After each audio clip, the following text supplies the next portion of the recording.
Catherine, everyone's staying home due to the ice storm. Christmas dinner is canceled. Stay safe. My mom's text read. I stared at my phone in disappointment but understood. After all, Nashville winters can be dangerous. What I didn't know then was that this simple text would unravel years of family deception and change my life forever. My name is Catherine, and I'm 32.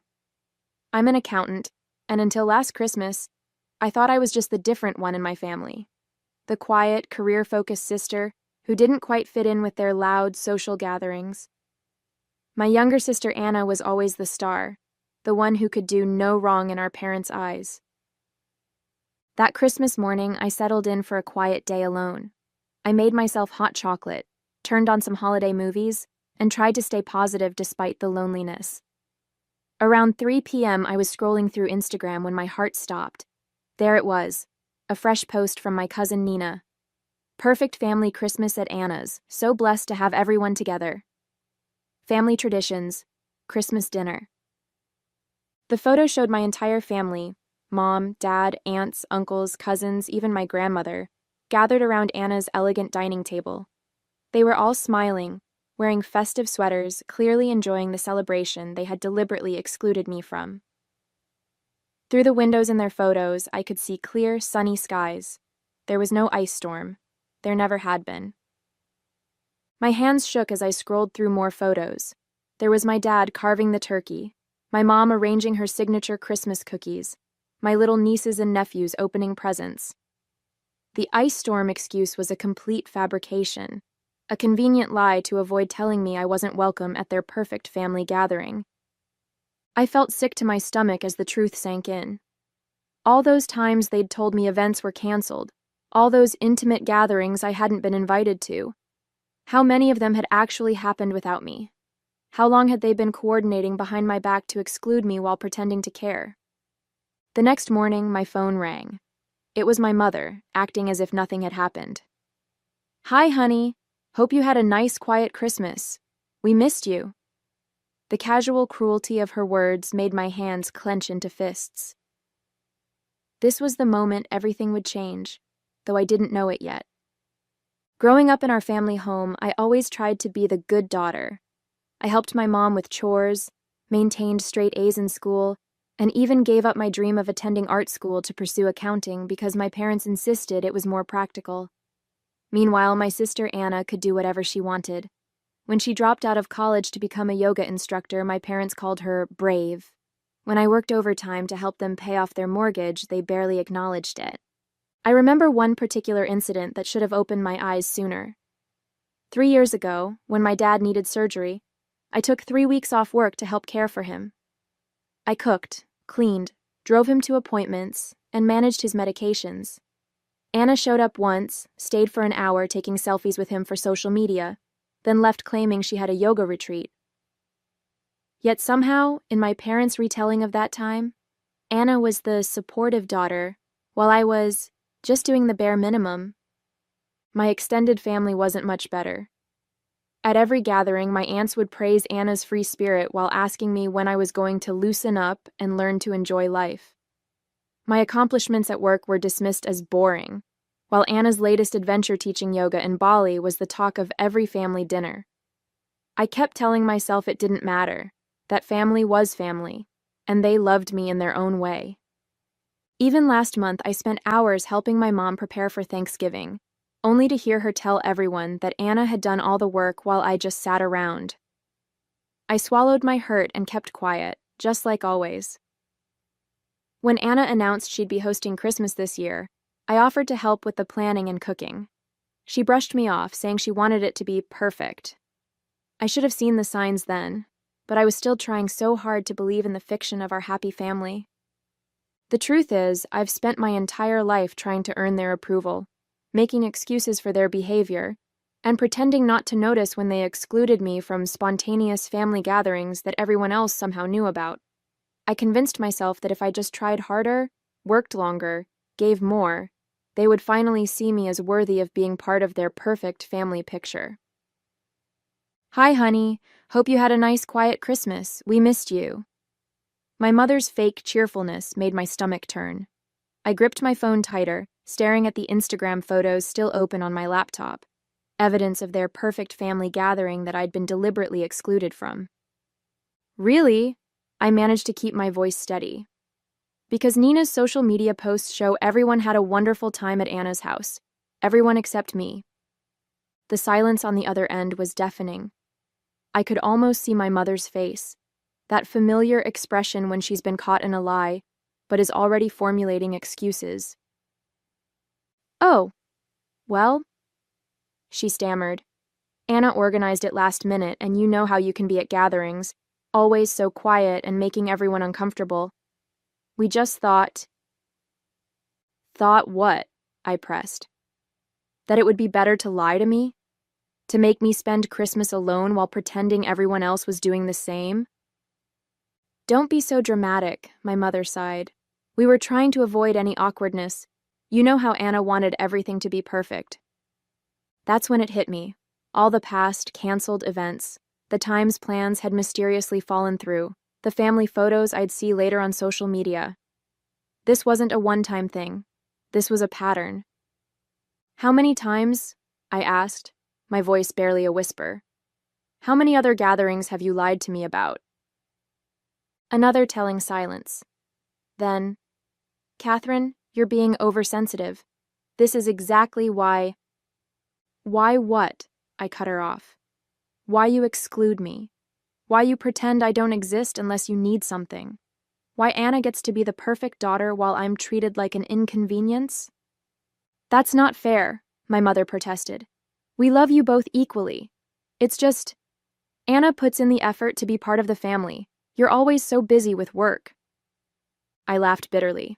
"Busy with work? You mean busy helping pay your mortgage? Busy taking care of Dad after his surgery? That kind of busy?" "Listen," my mother's voice turned stern. "If you're going to be like this, maybe it's better if we give each other some space. Call me when you're ready to be reasonable." The line went dead. I sat there staring at my phone as 32 years of memories suddenly shifted into sharp, painful focus. Every excuse, every dismissal, every misunderstanding, it had all been intentional. I wasn't the problem. I never had been. That was the moment I stopped making excuses for them. The moment I finally saw the truth. I didn't have a family. I had people who shared my DNA but treated me like an afterthought. After that phone call, something inside me snapped. I was done being the family doormat. I opened my laptop and started writing an email to my entire family: parents, sister, aunts, uncles, cousins, everyone who had been at that Christmas dinner. My fingers flew across the keyboard as years of pent-up feelings poured out. "I've seen the photos from Christmas dinner," I wrote. "The dinner I was told was canceled due to an imaginary ice storm. I want you all to know exactly what you've done. You didn't just exclude me from a family gathering. You coordinated an elaborate lie to make me spend Christmas alone." I attached screenshots of my mom's "stay home, everyone's doing the same" text messages alongside the social media photos showing their celebration. I hit send before I could second-guess myself. The responses started flooding in almost immediately. My Aunt Marie claimed they forgot to tell me the plans had changed. Uncle Robert suggested I was overreacting. My cousin Nina, whose posts had exposed their lie, quickly deleted all the Christmas photos and sent me a message saying I was causing unnecessary drama. Then came Anna's response. A long, condescending email about how I never make an effort at family events and how she just wanted one perfect holiday. She even had the audacity to suggest that excluding me was for my own good because I obviously don't enjoy family gatherings. But it was my parents' reaction that truly showed me who they were. Instead of apologizing, they went on the offensive. My mother started calling mutual family friends, spinning a story about how I was having some sort of breakdown. My father sent me a stern email about respecting family privacy and how airing our dirty laundry was unacceptable. "You've really done it now," Anna texted me. "Mom's crying, everyone's upset, and it's all because you couldn't just accept that maybe you're the problem. This is exactly why we didn't want you at Christmas." I felt like I was living in an alternate reality. They had deliberately excluded and lied to me, yet somehow I was the villain for exposing their behavior. The more I stood up for myself, the more they twisted the narrative. When I refused to back down and apologize, they escalated. My mother started showing up at my workplace unannounced, causing scenes in the lobby. Anna began posting vague social media updates about toxic people and choosing peace over family. My father threatened to cut me out of his will if I didn't get in line.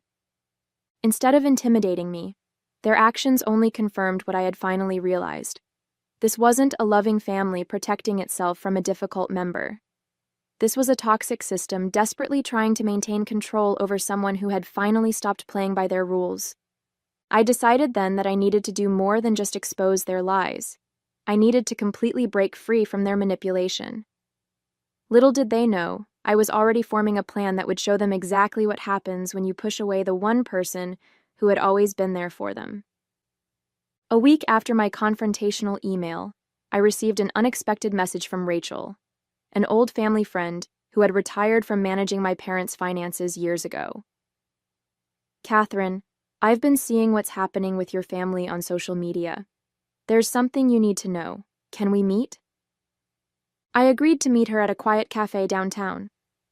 When I arrived, Rachel looked nervous, clutching a manila envelope. "I've been carrying the guilt of this for years," she said, sliding the envelope across the table. "Your father swore me to secrecy, but after seeing how they're treating you now, I can't stay quiet anymore." Inside the envelope were bank statements and legal documents dating back 15 years. As I read through them, my hands began to shake. According to these records, my grandfather had left a significant inheritance specifically for my education and future, nearly $300,000, money I had never known about. "Your father was the trustee," Rachel explained quietly. "He was supposed to give you access when you turned 25. Instead, he transferred everything to Anna's accounts, using it to fund her lifestyle and her failed business ventures." The revelation hit me like a physical blow. All those years I'd worked overtime to pay for my accounting degree, the student loans I was still paying off, the times I'd helped them with their mortgage. They had been sitting on my inheritance the whole time, spending it on Anna. "There's more," Rachel continued. "Your grandfather also left properties that were meant to be split equally between you and Anna. Your parents sold them all. Using your power of attorney, they had you sign when you were 18. Remember when they said it was for emergency medical decisions?" I felt sick. The document I'd trustingly signed had given them complete control over my financial interests. They had systematically robbed me of my inheritance while watching me struggle, accepting my help with their expenses, and making me feel guilty for not contributing enough to the family.